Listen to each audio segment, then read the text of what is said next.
power within the socioeconomic and political space in Africa. While observers have been quick to decry the slow and uneven pace of development in African states, few have taken the time to examine the changing landscape of Africa, the reasons for such slow progress, and the feminization of poverty, analyzed in terms of Scott's, quote-unquote, weapons of the weak. Rothschild and Herbst use the term African state and state system in flux to explicate the domestic state weakness that afflicts most post-colonial nations in Africa. Cameroon is not exempt. In fact, Cameroon is one of those countries that, I don't know whether it's fortunate or unfortunate enough, to have been colonized by 3 European powers. You had the Germans, you had the French, you have the British, and that had left its mark on the country because you have all these competing nations trying to figure out what to do with Cameroon. The Republic of Cameroon, therefore, today is an independent nation, got its independence in 1960, with a population of about 19 million people located in Central or West Africa, depending on who you're talking to. With its 250 ethnic groups, speaking dozens of languages, it is one of the most culturally diverse countries in Africa. The 2 main religions are Islam and Christianity, which exist alongside traditional animist beliefs. And I must add, they actually try to tolerate one another. Most women work permanently as farmers, petty traders, domestic workers, and homemakers. Despite their considerable contributions to the national economy and nation-building efforts, women are marginalized, and Cameroon continues to be a society governed and ruled primarily by men. Cameroon is also an interesting place to look at in terms of politics. Having had only 2 heads of state from the time that the country got its independence in 1960. The first head of state was Amadou Ahidjo, who was considered a northerner. The second head of state who came in, or who was handpicked by the former president Amadou Ahidjo, is Paul Biya, who came in 1982.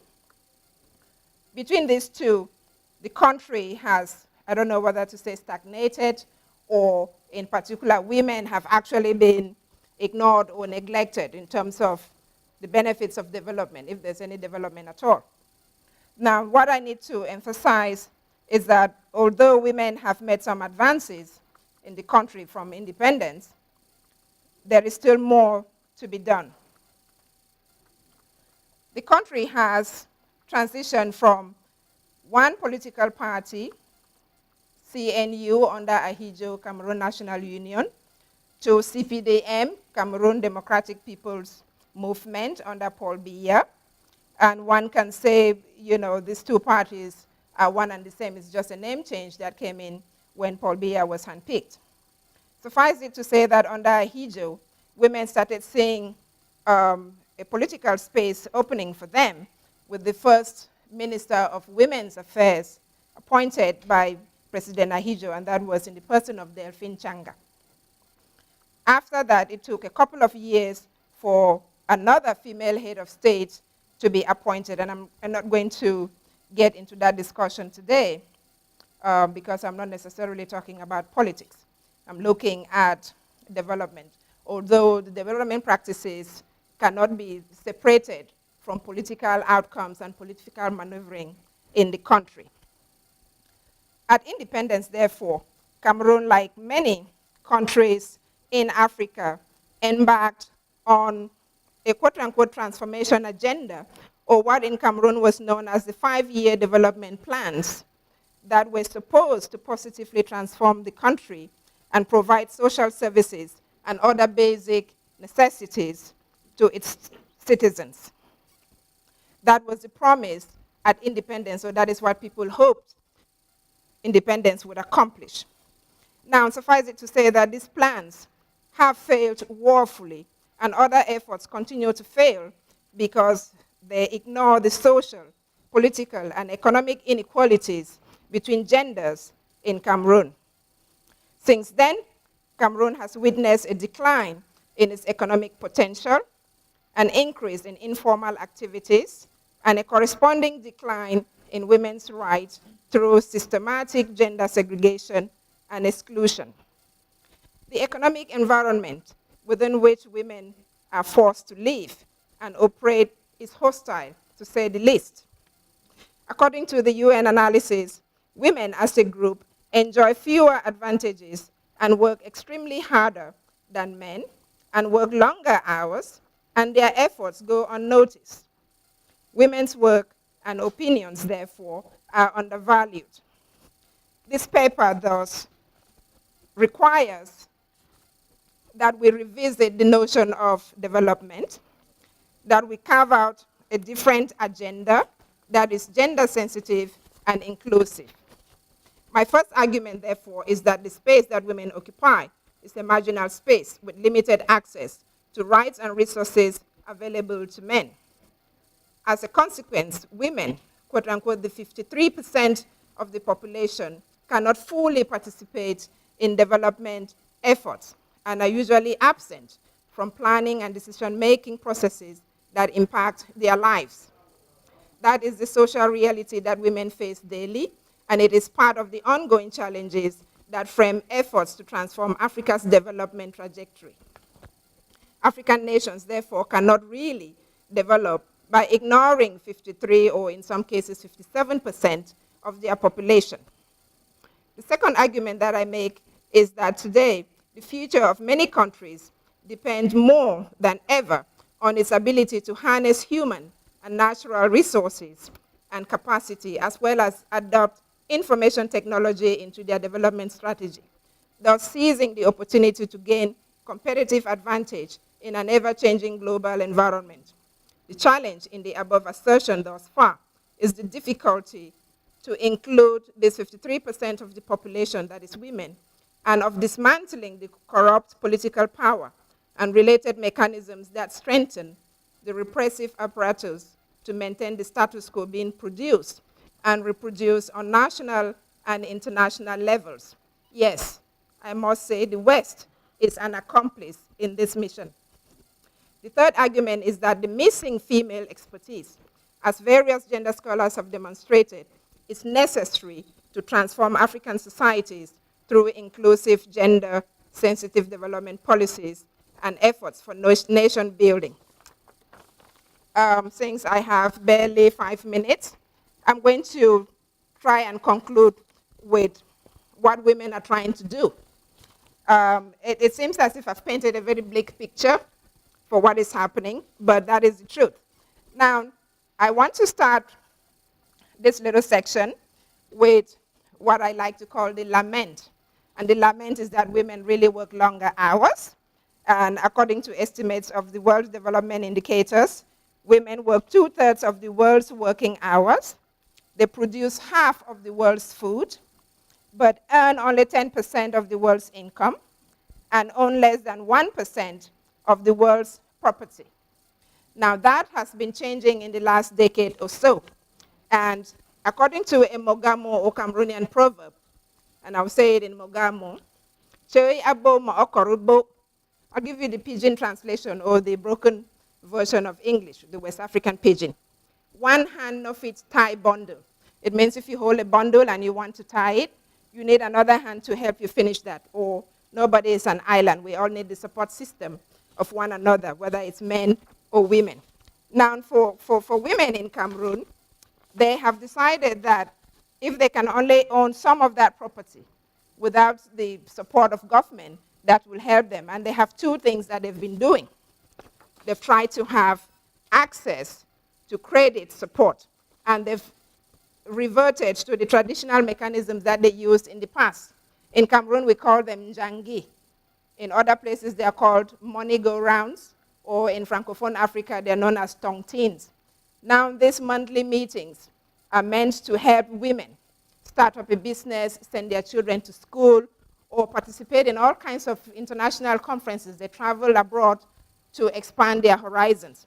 And so the Njangi phenomenon, therefore, in Cameroon is alive and well, and it has been one of the most successful instruments in combating the failed capitalist institutions in Cameroon.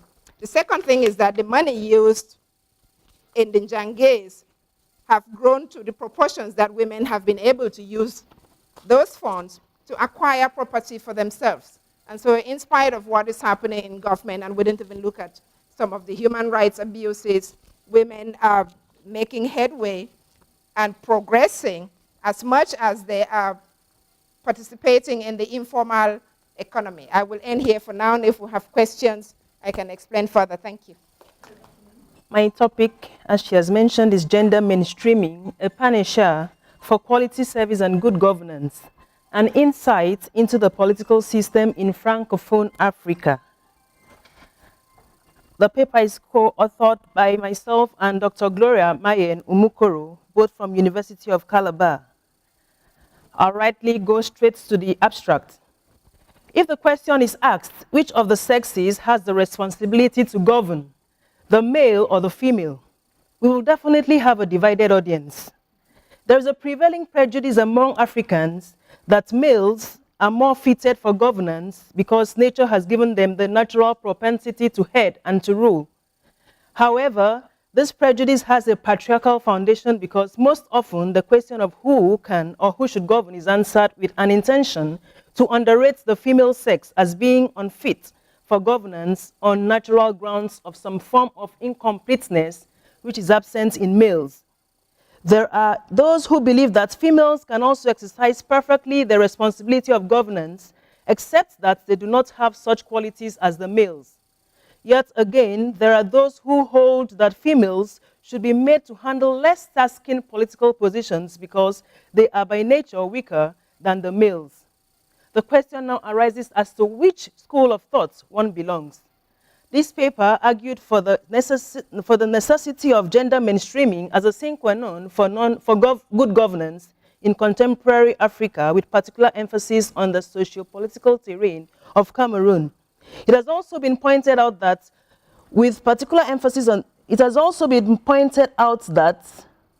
gender roles are not sex roles as misconstrued by Cameroonese and Cameroonais, that the roles that come with political offices, such as the presidency, governor, administrators of local governments, etc., are not absolutely exclusive to males because they are not sex roles.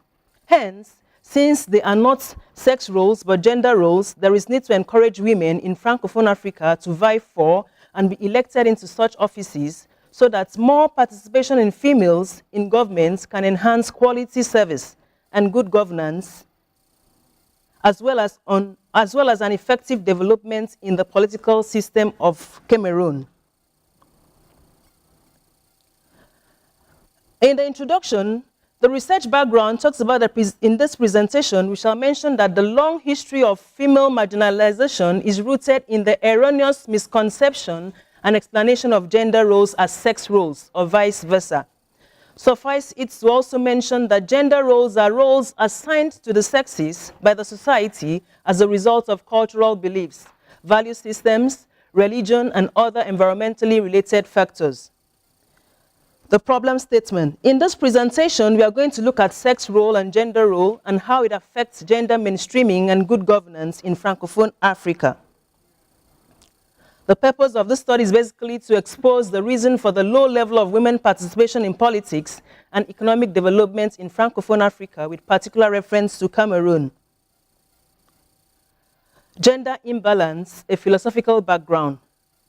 Gender imbalance in Francophone Africa is as old as the problem of female marginalization and subjugation in the world, because traditional Africans, in one way or the other, also mistake gender roles for sex roles. But colonialism solidified this imbalance in Africa because at that time, the imperial powers did not give women equal rights. Imperial authorities in Francophone Africa came from a culture that had sexist philosophical ideologies rooted in their history. For instance, Plato only assigned to women of his proposed guardian class the reproductive domestic role, whereas Aristotle, in his Politics, whose work had a great hold on Europe for a very long time, described women as naturally incomplete and inferior to males. Hence, they should be ruled by males and kept away from politics, absolutely for their own good. Women participation in Francophone politics. Existing literatures have shown that women participation in politics in Francophone Africa has been very scanty as compared to the males. In our interview with some women in Douala, the following were mentioned as some of the factors militating against women's full participation. They are patriarchic misconception of the gender roles of women, lack of equal opportunities in work, education, early marriages, lack of empowerment, low self-esteem, fear of violence masterminded by males, threats by male oppositions, cultural taboos, family matters, fear of rape and molestation. Corruption is not exempted. Women in social mobilization and grassroots development. Suffice it to mention an instance where Irene Njoakom, a Cameroonian American, was honored for constructing, equipping, and handing over an ultra-modern toilet to the Njinikom population. In the same manner, Cameroonese who are highly placed and well-educated have a major role to play. First, by proving to women in the grassroots that becoming successful in a career or business is not a matter of natural masculinity, but rather a possibility that can be made actual by exposure to equal opportunities in education and work. They should begin by breaking their prejudices in their native village settlements by embarking on self-empowering activities available in schooling, trading, etc. Gender mainstreaming, appreciating the need for support. Empowering the women through equal opportunities to work and rights to inheritance, empowering women through the provision of land, accessibility to markets and microcredit schemes, fighting discrimination of education for the girl child because this is what limits the career opportunities of the girl child, reorientation of the society against extremist patriarchy, establishment of gender-sensitive organizations, establishment of women forum at all political levels as a way of making them concerned, gender mainstreaming the journey so far. Although there has been a very minimal increase in the flow of women into politics and decision-making processes in Cameroon, a lot still has to be done with respect to the empowering of women, increasing women representation in decision-making processes, government and administration at all levels. In conclusion, my time is almost up. All forms of sexism grounded on patriarchic undertones must be addressed. Women should be given equal opportunities to all fundamental human rights spelled out in the UN International Declaration of Human Rights. Thank you. Of female traditional rulers in Africa, a comparison of Nigeria, Ghana, and the Republic of Benin.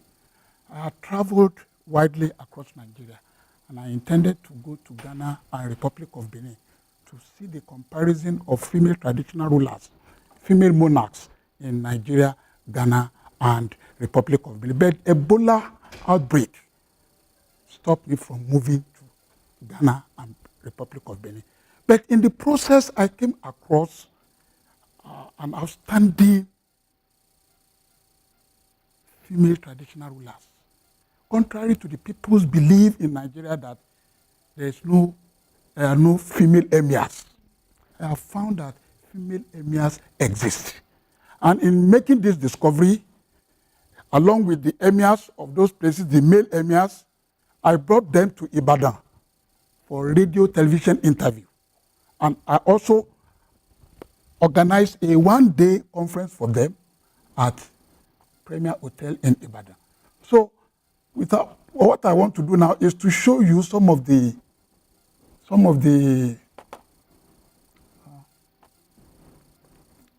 I want to, I don't know, this thing is, okay, yeah.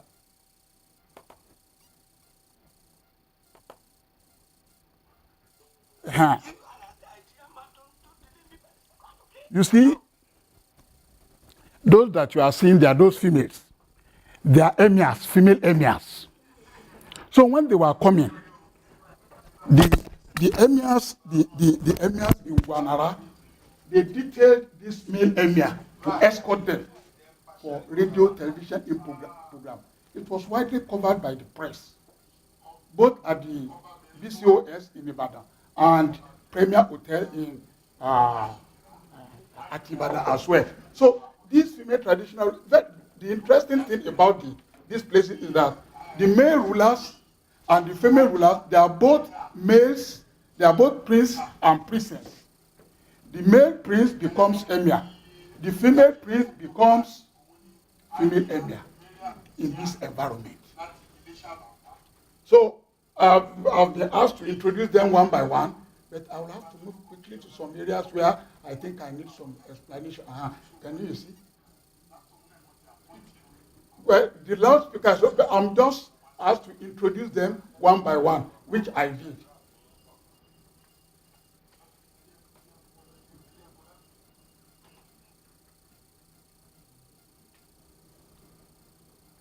You see, there's an area that I want to show.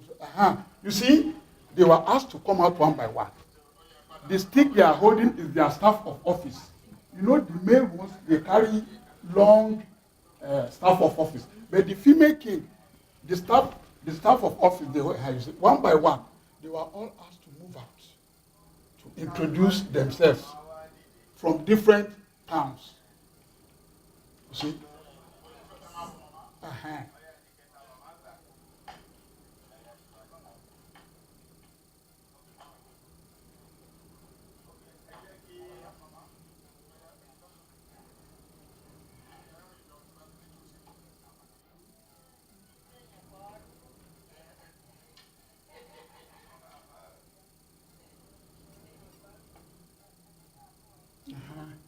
So, you see, they are found in Kwara State, in Baruba, Barutin local government. This is where they exist. So when I saw them, I brought them to Ibadan. In fact, if you Google myth broken, female traditional rulers found in Nigeria by F.A. Olasupo, it's on the net. You see them in details, both the male emir and the female emir. Both of them are prince and princess. The male becomes male emir, the female becomes female emir. As the male compete, so the female emirs, the princess too, they also compete. So out of which one is choosing for both. So you can see we are taking a good group photograph here. Now let me move away from here. After the radio television interview, we then moved to Premier Hotel, where we had an enlarged interview by the pressmen.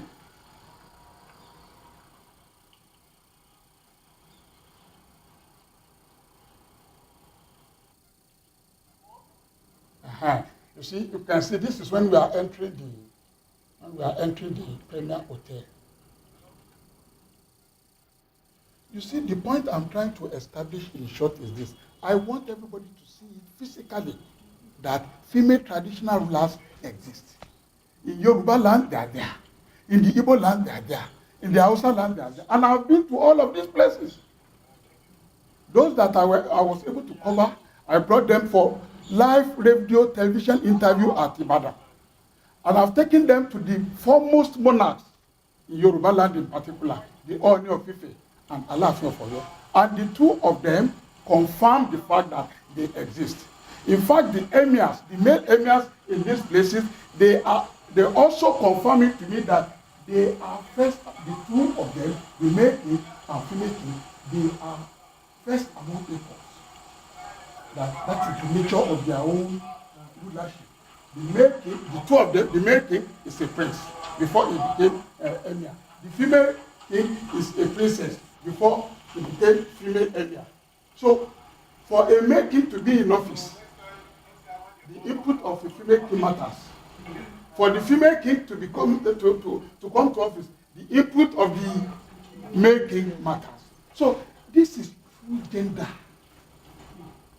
Africa, Ondo State, Nigeria and Africa is the home of gender. Male king, female king. Male palace, female palace. Male cabinet, female cabinet. I've been to some of these places and I've written a lot about them. So, The point I'm trying to establish is I now compare this with the similar situation in Ghana. Okay, 5 minutes. Okay, similar situation in Ghana and Republic of Benin. Now, there is something that I want you to see here. Because in 2012, when I came here, some people were doubting. They were doubting the possibility, the authenticity of my claim that female traditional rulers exist. And there is something I want to show you here so that it will further confirm the point I'm trying to make. Anyway, let me go into my paper itself. Okay. So this is my paper. If you go through the paper, you will see it in details. You will see it in details, the point I'm trying to establish. Now, see this document, which a student of mine from a particular local government brought for me. This is the document.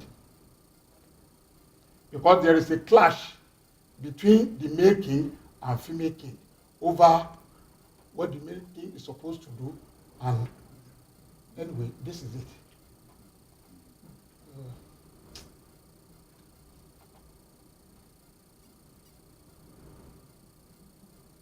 Now, in the middle there, these are from Ondo State. I went there on June 12th last year, where these female kings declared themselves as female traditional ruler, Council of Female Traditional Ruler in Ondo State. Yes, now, this document in 2012, the foremost monarch in Yoruba land, the Ooni of Ife, invited me to come and deliver paper. There is an annual event in Ile-Ife, called Olojo Festival. During that festival, the Ooni of Ife wrote to me to come and present a paper on female traditional rulers in Yoruba land, which I did, and the press as well covered it. These are regents. My gentleman that is sitting down here is from one of the, now this the regent, the one in the middle, is from his own hometown, and really in Ijesha.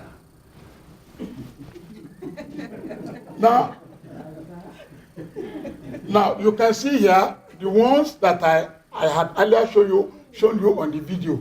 They are the one in that. So this is in my paper. If you need the paper, in Igbo land, see the woman here from Okpana, and this is the female king in Ghana. She's a secretary in America here, in the American embassy. Yeah, she was invited here from Ghana to come and become king in the town of former president of Ghana, in Ottawa. Okay. You see, there are some of them. You can see me paying homage to them, traditionally the way Yoruba pay homage. And now this is in Undo. The woman at the back is the female king. Female king. The current one is the one in the front is the regent. Current, because the female king died, then a female regent replaced. So in my paper, the point I'm trying to establish is that I compare these three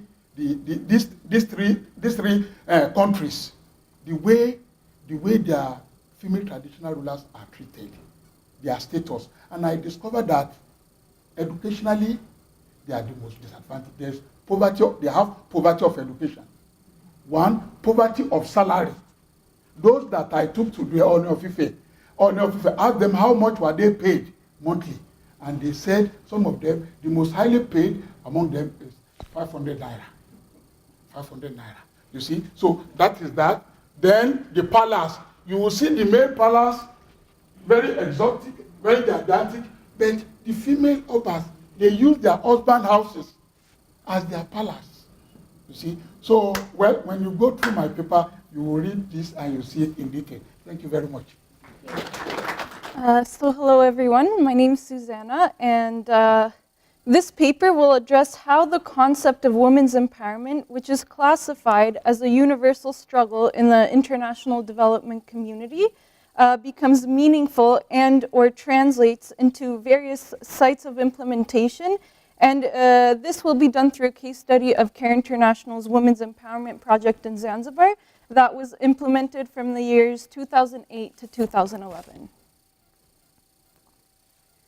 So to begin, the questions I decided to pose in my research were, how does the transnational idea of women's empowerment, how is it implemented and understood by CARE International, and how does it speak to or accord with the lived realities of the local implementation setting of rural Zanzibar?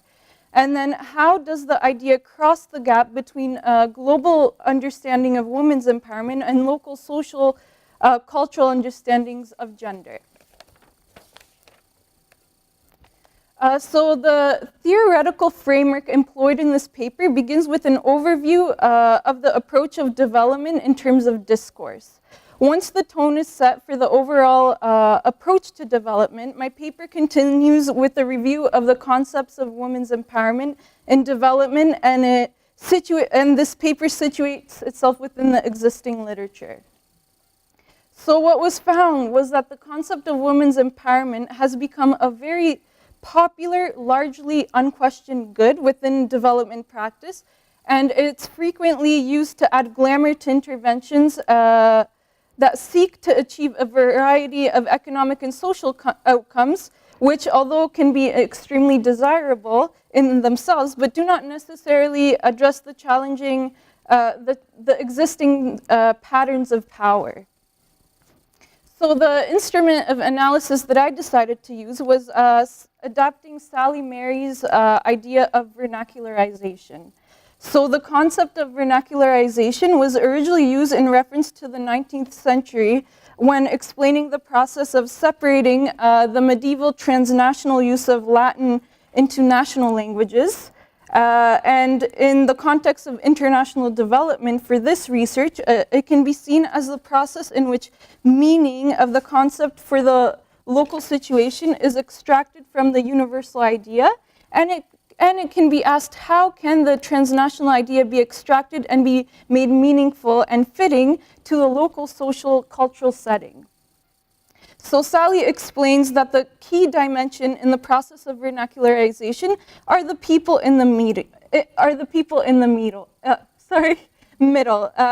These are intermediaries such as NGO staff on the ground, local activists, that translate discourse and practices from international arenas to local conditions, as well as act as brokers between the culturally distinct worlds.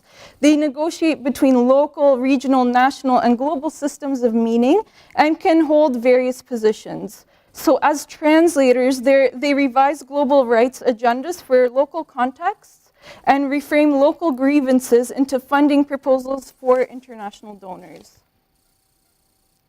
So I chose the case study of CARE International's WEZA project through a multi-sited ethnography conducted in Ottawa, Canada, Tanzania, Dar es Salaam, and the island of Unguja, Zanzibar. I wanted to track this translation of women's empowerment in motion throughout the multiple sites that the data was collected from. So Marcus has identified this new mode of ethnographic research designed to move away from traditional methods of long-term data collections from single sites to local quote-unquote local situations to examine the circulation of cultural meanings, ideas, objects, and identities. And this can be used as a mapping strategy. So this method was well suited for my research as mandates in the field of international development are framed to be global issues that are of concern for humanity, like women's empowerment in Zanzibar. It is important to see how the pathways translate. So my research started with policy research and interviews from the headquarters of CARE International to participant observation and semi-structured interviews in the regional offices of Tanzania, Zanzibar, and then in the project implementation of Zanzibar, which was the local NGOs that were participating in this project was CARE Zanzibar and then the Tanzanians Women's Media Association. So my findings sought out to answer the questions that will be answered by describing what empowerment meant to the research participants through a cross-site analysis in order to show the movement of the concept in the process of vernacularization, and further for the themes that emerge from the data analysis. So, So what was found is that throughout the WEZA project implementation, it was revealed in the findings that women's empowerment was not simply brought to the local communities by CARE International, but rather various actors in the local arena. So CARE Zanzibar and CARE and the Tanzanians Women's Media Association were brokers who acted as the main intermediaries between global and local levels and were positioned within a complex field of actors. So during the process, they were subject to different compulsions, such as expectations from the global arena of CARE International to take a rights-based approach and follow something called the SSII framework, which adheres to the Millennium Development Goals, and to report to the donors, as well as the necessities that arose from the field, like the cultural specifications that had to be taken into consideration. So one of these cultural specifications was the role of Islam in Zanzibari communities.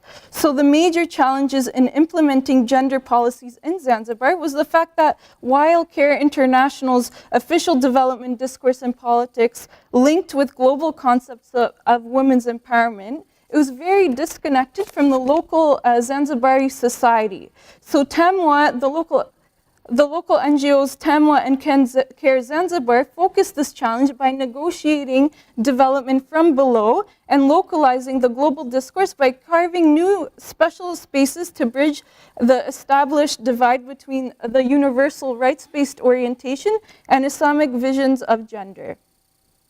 So informants from CARE International, from the higher levels of the NGO, so CARE International and then the headquarters in Tanzania, often spoke of Islam as a major barrier that impeded women's empowerment, which can be deemed problematic because the Islamic discourse was predominant throughout Zanzibar, and the communities linked to their faith was an important role in many aspects of the lives of the 97% of the island that's said to be Muslim. But what the local NGOs, part of this project, decided to do is instead of referencing Islam as a barrier to women's empowerment, Islam was used as a way to mobilize communities and bring together religious leaders and beneficiaries for a discussion that brought to light the nature of Islam and its role in society. So thus, when working alongside the beneficiaries, the local organization spoke of women's empowerment and women's rights under Sharia law rather than the Millennium Development Goals or human rights law. So there was support of an increased influence of Islamic values, and it was seen, according to the staff from TAMWA and CARE Zanzibar, as a solution that resonated with the local communities. So they would use Islamic texts to show women that that it was okay for women to go out and work, and also that they were very important. The role of women was very important in the religion, which resonated more with the communities. So to conclude, what was accomplished? So thus, in conclusion, as the global concept of women's empowerment was brought to local communities through the WEZA project, it became vernacularized by local intermediaries, CARE International and TAMWA, who interweaved it with practices and discourse of Islamic revivalism to produce a hybrid discourse that drew more extensively on local institutions, knowledge, and practices, but thought about empowerment in new ways that were able to bring in change in the local communities. So the conclusion that can be brought from this research is that in applying universal ideas such as women's empowerment to various development interventions, produces a set of ideas and practices that are remote from the original intentions and ideas of the international community. Furthermore, by researching the ways such interventions are adapted to the local setting, it becomes clear that local partners have spearheaded efforts to bring forth perspectives of the beneficiaries in stronger ways. However, questions remain. Will local NGOs ever be allowed a level playing field in the international development community and have the ability to set future development agendas? Thank you very much. In many Nigerian communities, and in fact, in Africa as a whole, women are restricted, exploited, checkmated, discriminated against, and suppressed by cultural dictations at the demise of their spouses.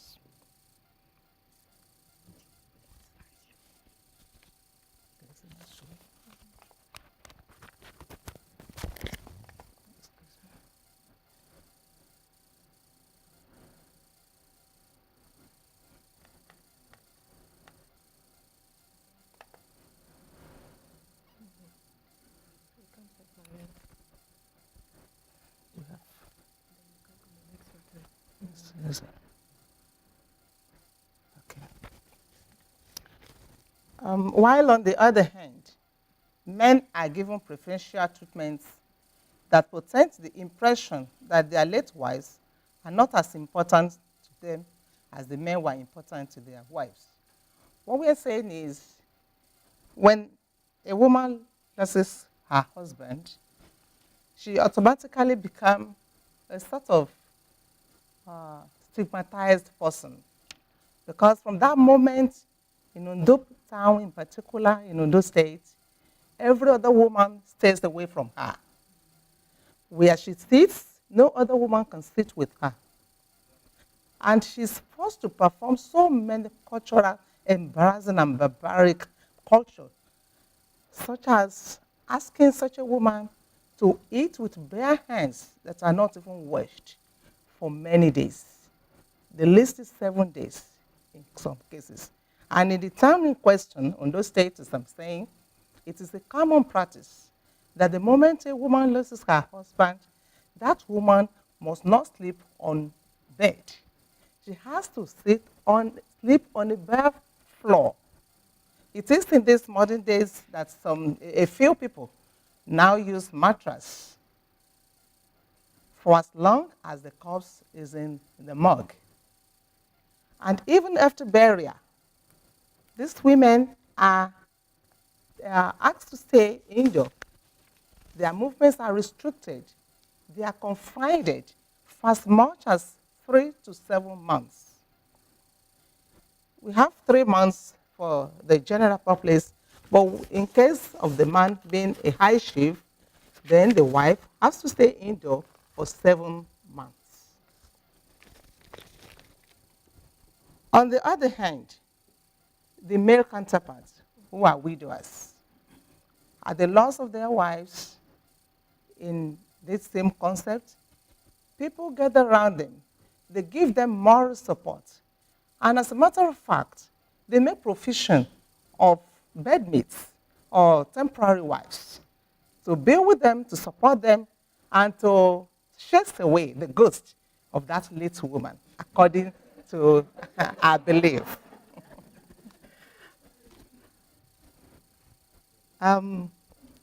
With this, we want to look at the differences. Why should it be so? And the implication on development of women in particular. We see that this confinement in particular makes a woman to stay away from work. Whatever job she's doing, she has to leave it. Even if she's in secular job, you have to stay away from job. And this affects mostly the women in the grassroots, where they have to go to the market or go to the farm before they could live, before they could take care of their children. Such women become poor. And that period, they could even sustain some sort of illnesses that may linger on in their life. And this will be a sort of setback in the developmental rate of women. Let us this thing. Let us mention a few more of the practices that they make these women to undergo. Like I said earlier, that they are subjected to compulsory confinement. They are also denied access to the inheritance of their late husbands, whereas they were part to building of these materials. They also worked for it. While the husband were building houses, all these women will contribute by one way or the other, but all this will be taken away from them. Then I said that they are also disengaged from social activities. Ordinarily, when a woman is asked to shave her hair, when she's asked to wear dull or black dresses, such a woman cannot mix up with others. Traditionally, our elders in our environment believe that that a woman who loses her husband should not be seen outside for a period of time. Whatever that means to them, only God knows. But we know that it is a sort of punishment on the women, because on the part of the men, it is not so. Within the first 7 days, which is even voluntary confinement for men, they start going out, they start mixing with their friends, they start engaging in social activities which they deprive the women from. This paper generally discusses these disparities in the traditional rights enforced on men and on women in Yoruba land and Ondo State in particular at the death of one's spouse.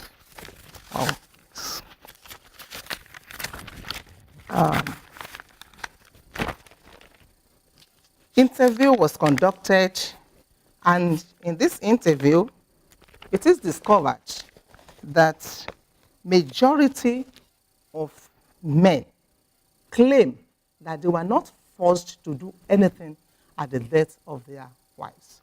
Only the women have to say that they undergo all these discriminatory actions. According to Judge 2012, only a few states, such as Anambra 2005, Ekiti 2005, Enugu, Imo, and Edo states, Delta, Cross River states in 2004, have signed laws to eradicate malpractices against widows and widowers. Most states are, however, yet to sign any such laws. And even the aforementioned have no supportive structures to critically address issues that may arise. Therefore, an investigation into the fate of widows becomes imperative. In conclusion, the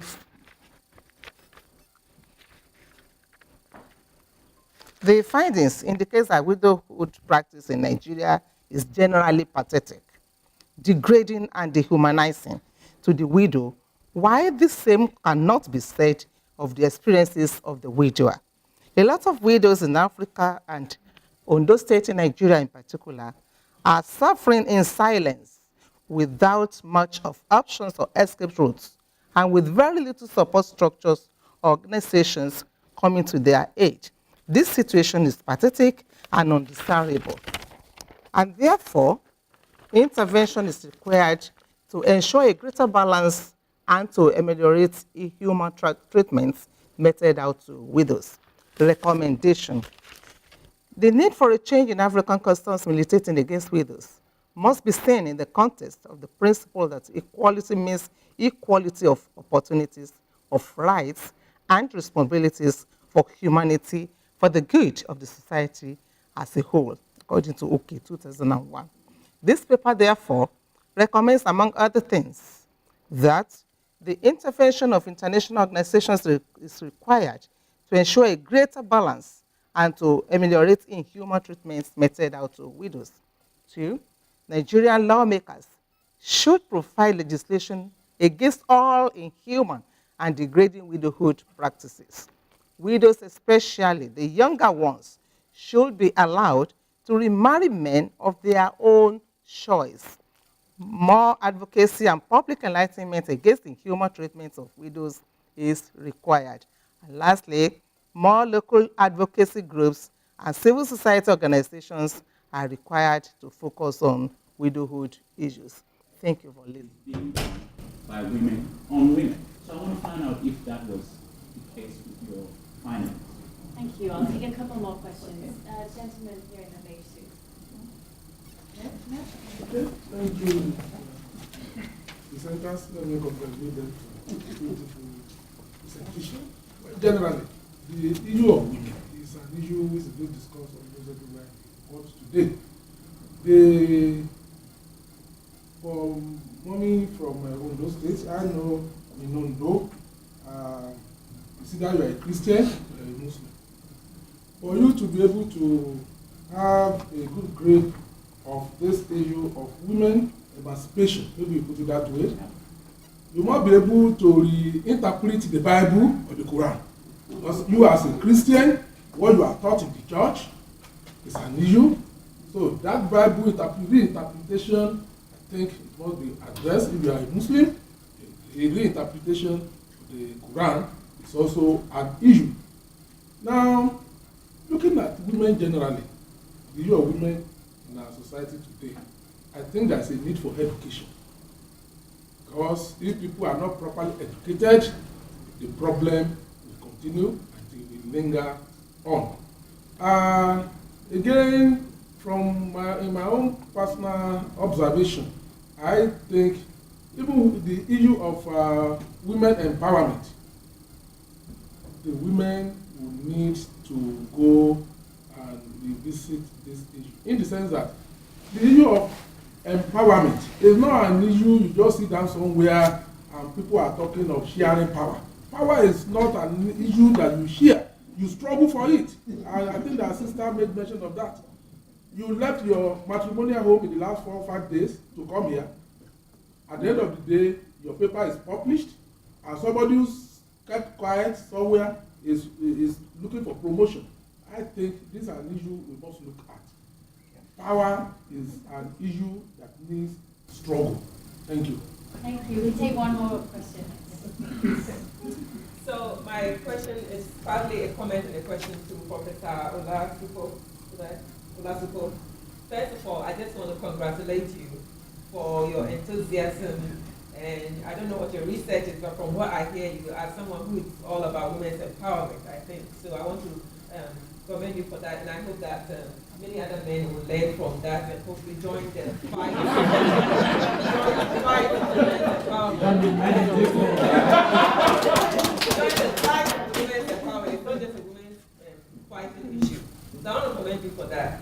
However, I'm a political scientist, and so we always end with a question, so what? Right? You've given us this wonderful ethnographic study. There's evidence there that's going to show us and prove to us that women are traditional leaders, have always been. Right? We do know that there are some problems, as kind of mentioned in the end, so maybe you address more of that in your paper.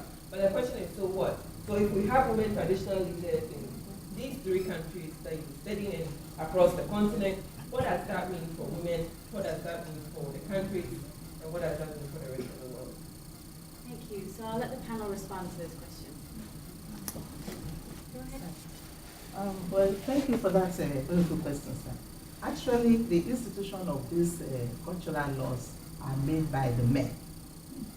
But unfortunately, it is the women that enforce the laws under the directive of our men. You know, naturally, we believe our men are the heads. And what the father say is the final. If you go into the olden days, our mothers will refer to their husband as their Lord, my Lord, or my daddy, as we have it in the Bible, that wives will refer to husbands as their Lord.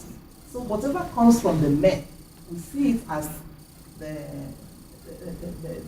something that we cannot resist, we must hold on to. And as a result, when men promulgate these laws, the women enforced. And the religious aspect of it is talking about that. I'm a Christian, but I've witnessed a situation where a Christian woman become a widow, and even the Christian sisters and brothers, were telling her, look, this is traditional issues. And remember you read in the Bible that you give unto Caesar what is Caesar's. So this time around, you have to obey the tradition. That is the advice coming from brothers and sisters in the church. And even among the relatives of this same woman, the same advice they give. That in case you don't do it, there are some taboos, there are certain things that will happen to you. So person refused to obey some years back, she became paralyzed. So person, certain things happened to the children. So fear will set in.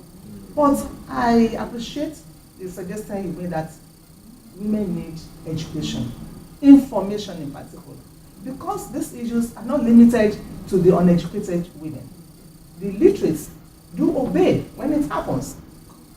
Well, you know, the period of grief, people, you know, you generally lose your senses. You take the dictates of people around you. You can't be manipulated by just anybody in that period. As a result, even professors, female professors, fall victim. What I'm talking about. So all we need is information, like you said, and that there should be further education for young widows. And even women who are just preparing for marriage, young ladies, just preparing for marriage, prepare their mind in case this happens. In case. So we should always prepare for the future, for the eventualities that we don't really ask for. So that is Thank you. Is there a response? Yes, so what? That is the question. You see, it's a serious issue. It's a very serious issue. I have committed a personal fund of not less than 10 million on this project. Whenever I take these family traditional rulers to the foremost obas, anywhere as a proof, I feed them. Transportation, I bear it. I have sent SOS to the president, to the Oni of Ife, to the Sultan of Sokoto. I placed an advertisement of not less than 400,000 naira in the compass over this issue. My own personal money. Now, I went to, those of you from Ondo State, I went to when the male king of Ondo, Ileoluji in Ondo State, when I invited this female traditional ruler to Ife for a one-day conference. Now the Oba called me on phone. They sent the female king to me as well that I should come. He want to see me. And when the female king told me that his male counterpart want to see me, I suspected something sinister. but the woman said, no. Oh, my son, it not can happen. A woman of about 70. So I had to go. When I got there, he sat me down. And I went with a student of mine who is an indigenous of that time. So when I got there, he said, okay, he had the female king to go. That after our discussion, I'll come and meet her. So he was now asking me, who told you that she's a female king? Who told you? Let me do see her. Sometimes she used to put on a crown. I have warned her never to put on crown again. Then he was asking the other person that you are from Ileoluji here. Before you embark on this kind of research, shouldn't you know? Why don't you know you should consult me first? And that indigene of that town prostrated her. Kabiyesi, I don't know that I should do it that way. So he then said, okay, this is the book about Ileoluji. Go and read it. Wherever you find it. Go and read it. And I collected the book. In fact, I was dejected because series of literature confirmed this. So for almost 2 weeks, I didn't read the book. Then it crossed my mind that my research assistant from that place then rang me from Akure. Oga, I have seen a powerful evidence. The magazine was published in Ireland here, where you have the male king. This same male king at the top, the female king at the bottom, the cabinet of the female king surround the female king, the cabinet of the male king surround. Oga, see, this is another evidence. That was when I now picked the book. I said, okay, let me even read this book. Do you know that when I read the book, it was inside that book, the book about that time, that in Ileoluji, there is a female king. She has her own crown. She has her own palace. Whenever they are holding meeting, male king will sit like this. The female king will sit like this. In the palace.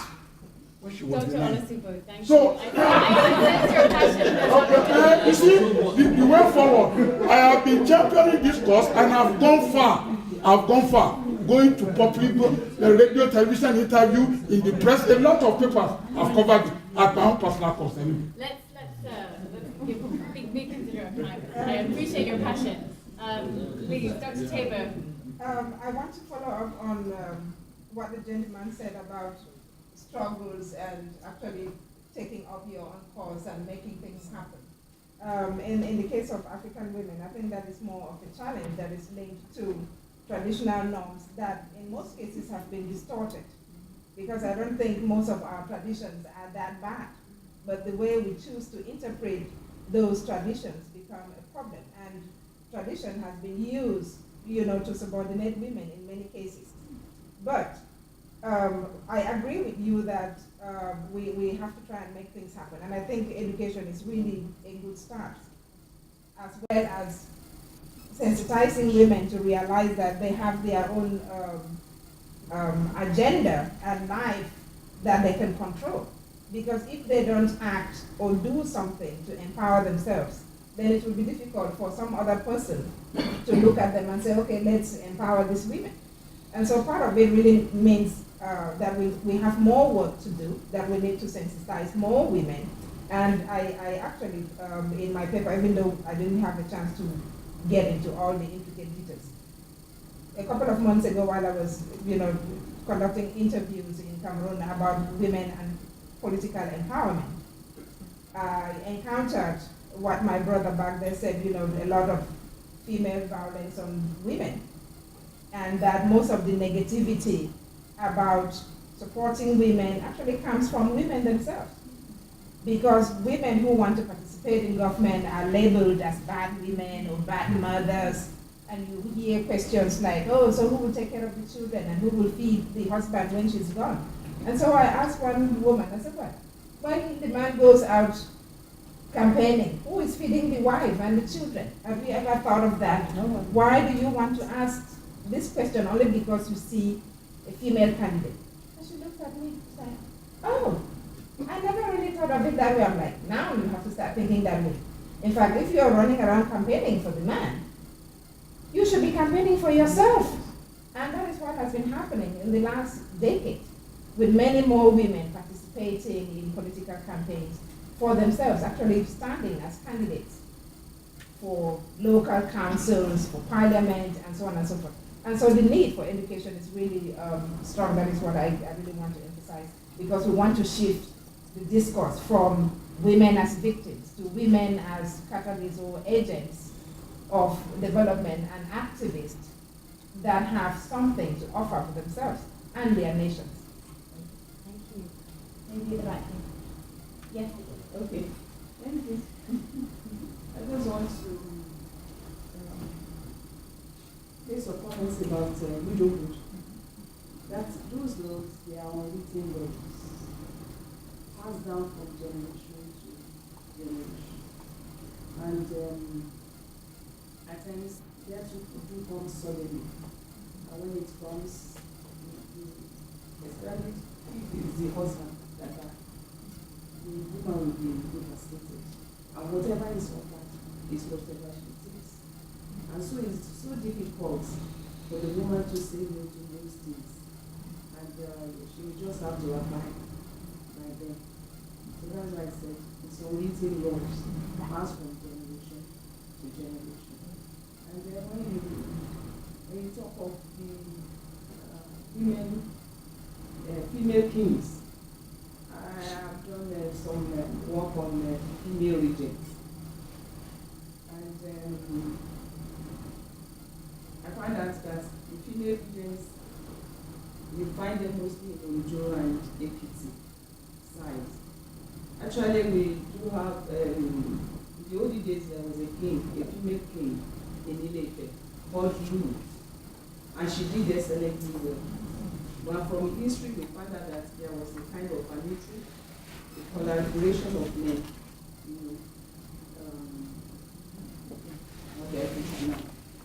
making sure that she left the throne in this place, and that since then, they don't be having female kings in Ile-Ife. So it is established that you have female kings. And up till now, you still have some regents ruling in Ondo and Ekiti states. Thank you. Thank you. Yes, sir. Yes, I just want to make a comment about education, and it's interesting that she said some of those laws are unwritten laws.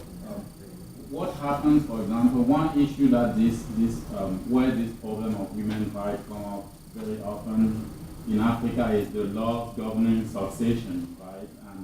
And the head, when the head of the family passes away. In Cameroon, for example, many people, even among those who have gone to school, are not educated about these laws and the fact that a woman has her rights that are protected by the law. There's family law that protects her right to ownership of what her husband left behind. But most women, even some who have gone to school, believe that because they're women, right, they are entitled to nothing.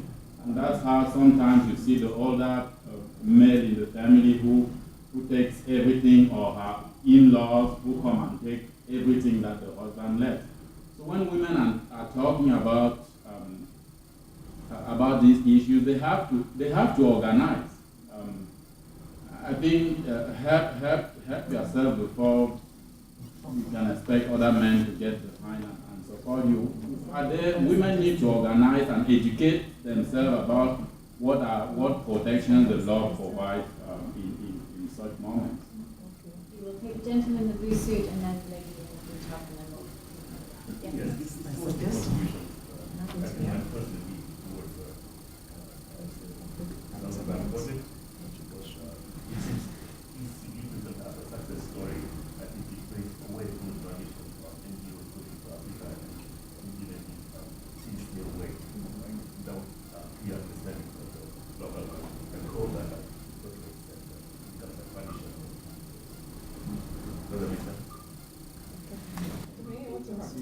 The Zanzibar project. Well, you were saying that Mr. Kucharski's case study was a success story. It seems presented as a success story, and I hope that's the case, right? That they were able to reach the local people, the indigenous people, and they use a technique that we call that label marginalization. Right? Can I ask you to respond in a moment? Yes. Can I ask that we move on to the next? Have you finished your question? Oh, okay. No, that's okay. I was going to say a couple of things about the gender. Okay, if you want to take one moment. Yes. Or just a few seconds. Okay. I think this is very important. It's true that it's women who do these kinds of things to women, right? It's even circumcision, it's the breast ironing. And even if it is not stated in public, something that is done to please them. And that's something to bear in mind. I cannot get into details because of this, but a good reference would be Semen, Mola, which is the Thank you. We'll take one last comment. Mine is just a contribution to this woman. We're talking of widowhood and their experiences in Africa. The use of the experiences of widows is not only limited or restricted to Nigeria. I want to say it's a portion, and it's African portion. It is the norms, the values of Africa. But the issue is that changes are taking place globally. Women should seize the opportunity of the changes that is occurring everywhere and come out from the shell where they are. And you can only do this when we empower, when women are empowered. And like those who have spoken before me have said, nobody is going to give us that empowerment. We are the architect of our own future. Our destiny is in our hands, and so we must be ready. The society, on the other hand, they have a very good role to play for us. But if they are not playing their role, then the women should come out too from their shell, like I've said, and play their own part. And the generation that are coming, we should put it in our minds that women in particular, the era that we said that women are in the kitchen, their role and is gone. We are a new era. So that's all we should know.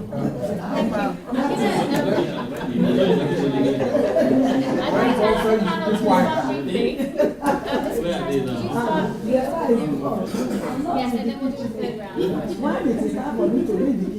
Thank you, everybody. We've just got seven more minutes. So, Ms. Kucharski, if you'd like to respond, and then we can come back. So, in case of the Zanzibar project, there was a lot of success that came from the program. So when I visited, it was about 1 year after the program, and women were mobilized because of the local NGOs that were given the chance to implement the project. So there was women who started building their own homes. There was in the villages, there was local female leaders that had committees of finance. Of microfinance, and they started to create their own projects for businesses. But at the same time, those local NGOs were not given any recognition because those international headquarters were the ones that said, we created this project, when really they had a distorted perspective of what was going on the ground.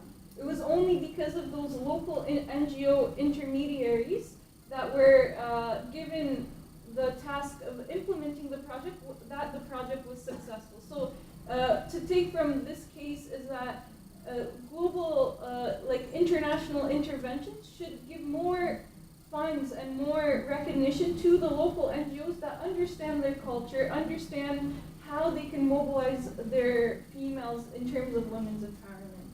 Thank you. I'm going to just take these last two questions here. If you can be brief. Thank you, sir. Very brief, and my questions, the first question is to Dr. Olasupo, and the second question is to you. Now, you mentioned the fact that the female leaders, you were calling them female kings, that they are paid like 500 naira. What do the male ones pay? How much do the male ones get paid? And who pays them? The second question is to you. Where did the second presenter disappear to? Okay, I will answer that when we go back to the panel. Let's take some questions at the back. Yes, my question is to Dr. Teboh. She talked about Njangi. I want to see how that can play into empowering women, particularly in Mogamo land. Thank you. And then we'll just take one last question here. I have a question to Dr. Adeyini.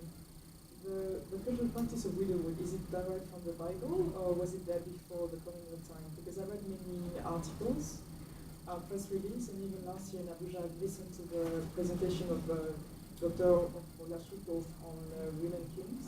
My impression was that the women were empowered already before the colonial time, and they didn't wait for the UN Women's Rights Declaration, especially in a Yoruba country. Thank you. Dr. Teboh, could you start? Okay. Well, talking about Binjangis, Binjangis are microfinance associations that have been in existence in Africa long before colonization ever set in. And before colonization, it was actually a service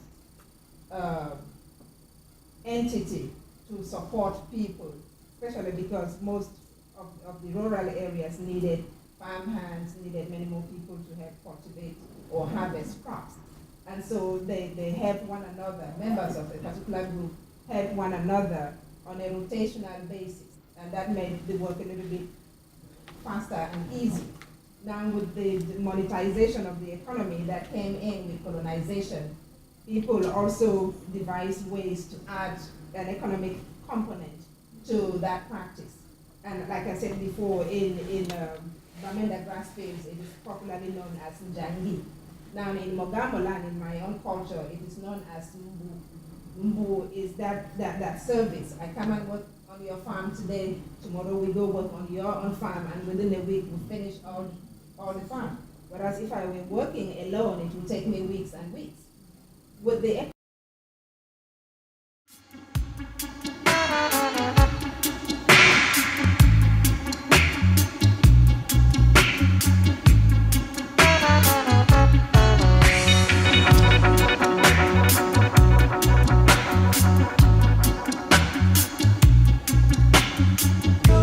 the difference between